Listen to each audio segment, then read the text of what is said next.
이런 말씀은 이제 너무 많이 식상할 정도로 많이 들어보셨을 거예요. 내 몸에서 면역력의 한 70~80%가 장에서 나온다. 장 건강이 굉장히 중요하고, 옛날에는 착각을 했어요. 지방을 먹으면 피가 탁해진다고 생각했어요. 그렇지 않습니다. 당분이 훨씬 더 나쁜 결과를 초래합니다. 피가 굉장히 탁해져요. 그래서 피가 끈적끈적해지는 거죠. 네, 안녕하세요. 저는 강남 허준 박용환 원장입니다.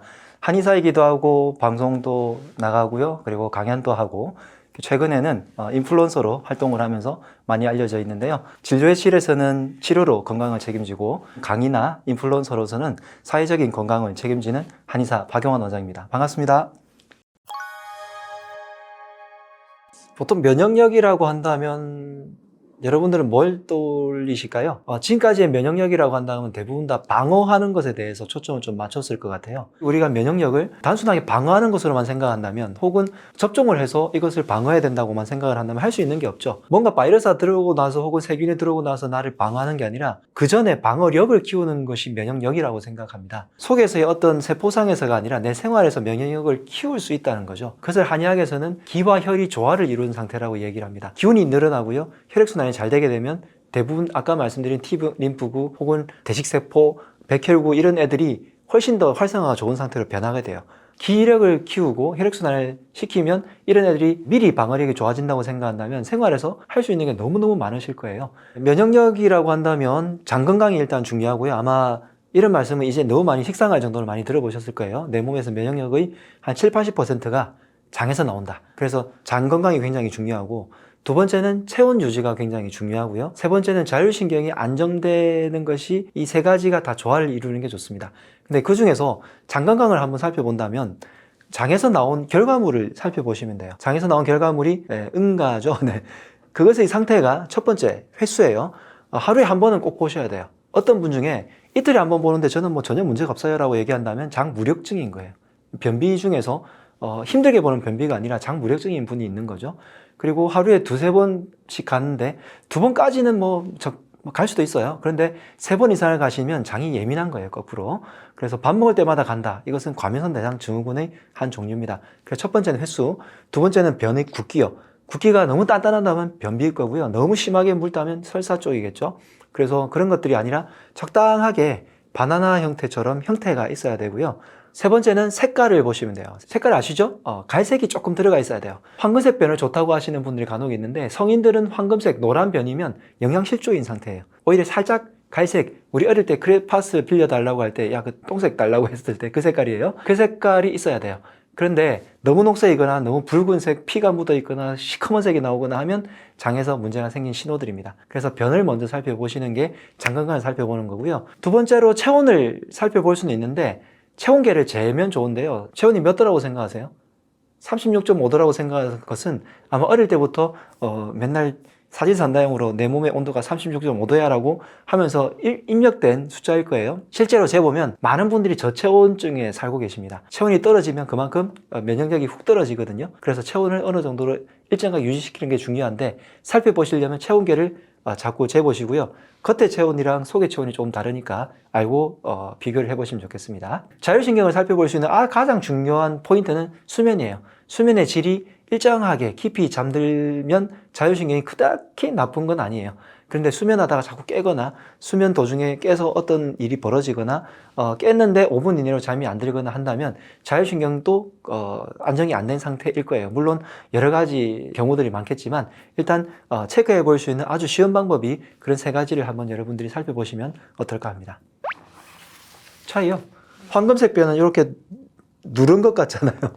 이런 변들은 아기 때 소아 아주 영유아일 때는 이 황금변을 보는 게 이 담즙 분비의 어떤 문제 때문에 더 좋은 색깔인데요. 성인의 변은, 그러니까 나이가 초등학생 이상의 변들은 약간 갈색들을 끼고 있는 게 담즙 분비라든지 장에서의 유산균의 역할들이 좋아져서 생긴 색깔의 변이에요. 그래서 좀 뭐랄까 누리끼리하게 변을 본다면 오히려 영양 상태가 안 좋다고 생각을 하셔야 됩니다. 혈을 탁하게 만드는 것 중에서 나쁜 당분을 먹는 게 아주 혀를 탁하게 만드는 지름길이에요. 나쁜 당분이라고 한다면 보통 우리가 탄수화물을 얘기하는데요. 보통 많이 드시는 밥, 면 음식들은 좋은 탄수화물이에요. 걔네들은 입에서 끊어가지고 소화를 시켜서 당분으로 만드는 거잖아요. 그런 탄수화물들은 드셔도 돼요. 저는 개인적으로 밀가루 면도 괜찮다고 생각합니다. 물론 밀가루 면에 반응하시는 알레르기 질환이 있으신 분들은 조금 삼가하시는 게 좋겠지만 밀가루도 일반적인 외국에서는 밀가루에 굉장히 심한 분들이 많으세요, 반응이. 근데 아시아 계통 분들은 밀가루에 그 정도로까지 심하게 반응하는 분들은 없는데, 물론 요즘 면역력이 너무 떨어지다 보니까 알레르기 환자가 많아져서 좀 적게 드셔야 되는 분들도 계시지만 일반적으로는 밀가루도 좋은 탄수화물에 속합니다. 그래서 특히나 통밀이면 더 좋겠죠. 그래서 일반적인 탄수화물은 괜찮지만 나쁜 탄수화물인 당이 많거나 설탕이 많거나 정제당, 과당이 많은 음식들을 많이 먹게 되면 몸에서 피가 굉장히 탁해져요. 그래서 피가 끈적끈적해지는 거죠. 옛날에는 착각을 해서요, 지방을 먹으면 피가 탁해진다고 생각했어요. 그렇지 않습니다. 지방은 오히려 몸에서 소화 흡수가 안 되고 그냥 배출되는 경우가 더 많기 때문에, 흡수가 안 되기 때문에 탁해질 기회도 못 얻는 경우가 많아요. 물론 나쁜 지방, 트랜스 지방 혹은 튀겨서 오래된 지방들을 기름들을 많이 먹게 되면 그것이 문제가 되겠지만, 당분이 훨씬 더 나쁜 결과를 많이 초래합니다. 그래서 아주 건강하게 살던 나라의 사람들도 미국에서 원종부차를 줘가지고 코카콜라와 햄버거 이런 것들이 막 들어가잖아요. 그리고 감자튀김 이런 게 들어가가지고 그런 것들을 먹기 시작하면서부터 몸에서 문제가 많이 일어나게 되는 경우를 많이 보거든요. 그런 것들이 나쁜 서양식 식습관이죠. 그래서 당분을 일단 조심하셔야 되겠고요. 두 번째는 지나친 육식을 하는 거예요. 육식은 지방뿐만이 아니라 단백질도 지나치게 들어오는 거고요. 지나친 육식이라고 말씀드리는 거는 채식을 너무 적게 하는 거죠. 옛날에는 채식이 너무 많았는데 요즘은 육식이 너무 많아져서 문제가 생겼습니다. 그래서 육식을 지나치게 하지 않는데, 이 비율이 뭐냐면 채식이 70, 80% 이상이 돼야 돼요. 근데 우리가 아마 식사를 하실 때 식단을 보면 육식이 한 80% 이상일 경우를 관찰하실 거예요. 그래서 여러분들이 지나친 육식이라고 한다면 그것을 거의 매일마다 하는 거거든요. 한 달에 한 번 정도 회식하는데 육식을 먹을 수는 있죠. 굳이 또 허용을 한다면 한 달에 2번이라고 할게요. 그런데 거의 매일마다 그런 식으로 육식을 드신다면 한번 점검을 해보셔야 됩니다. 그래, 채식량이 얼마나 많으냐를 살펴봐야 되는데, 일례로 아프리카 사람들의 변의 양과 아시아 사람들의 변의 양은 아프리카 사람들이 5라고 한다면 아시아 사람들이 3정도라고 하고요. 미국식 식단이라고 표현을 하는데 그 식단을 하는 사람들의 변의 양은 1 정도로 변양이 확 차이가 나요. 그만큼 장의 상태가 아주 안 좋다는 것을 의미합니다. 채식량을 좀 늘려주시고요. 세 번째는 가공식품을 먹는 거예요. 가공식품을 많이 먹으면 먹을수록 몸의 상태가 굉장히 빨리 나빠지고 면역력이 떨어집니다. 그래서 가공식품, 식품 첨가물들이 많은 것들은 거의 무조건 삼가 주시는 게 좋다고 생각합니다. 피를 맑게 하는 식습관 중에서는요, 채식을 많이 하는 건데요, 채식의 가장 큰 단점이라고 한다면 양을 많이 먹어야 돼요. 왜냐하면 채식은 조금만 먹으면 영양소가 너무 적게 들어오거든요. 양으로 따진다면 A4지만한 채식을 보통 샐러드 그릇으로 먹잖아요. 그것을 하루에 6팩 정도는 드셔야 돼요. 성인 남성을 기준으로 했을 때. 여성분들도 마찬가지긴 해요. 한 6팩 정도는 드셔야 돼요. 하루 중에 얼마나 드실까요? 아마 2팩도 잘 안 드시는 분들이 부지기수일 거예요. 그래서 6팩 정도를 어떻게 먹냐면요, 샐러드를 또 그렇게 먹으면 좋겠다고 생각하는 분들이 계실 수 있는데 그것도 조금 고치셔야 돼요. 샐러드를 받아보시면 풀떼기밖에 없잖아요. 그렇게 먹으면 영양소가 또 적절하게 들어오지 않습니다. 뿌리, 줄기, 잎, 열매, 그리고 채소 종류 중에서 해초류, 견과류, 두부, 버섯까지, 그리고 아주 중요한 게 있는데요, 흰색, 빨주노초, 검은색까지 색깔별로, 종류별로, 산지별로 다양하게 다 드셔야 돼요. 그게 제가 한의원에서 제공하는 채식표인데요, 그 채식표에 들어있는 것들을 일주일에 한 번은 빠뜨리지 않고 하나 카테고리를 꼭 드셔야 됩니다. 그렇게 해서 얘네들만 잘 챙겨 드시고 하루에 먹는 식단의 양이 아까 말한 그 6배 정도를 드시는 가운데 육식이나 생선들을 적절하게 드시면 여러분들이 피가 맑아지고 면역력이 좋아지는 식단을 하실 수 있을 거예요.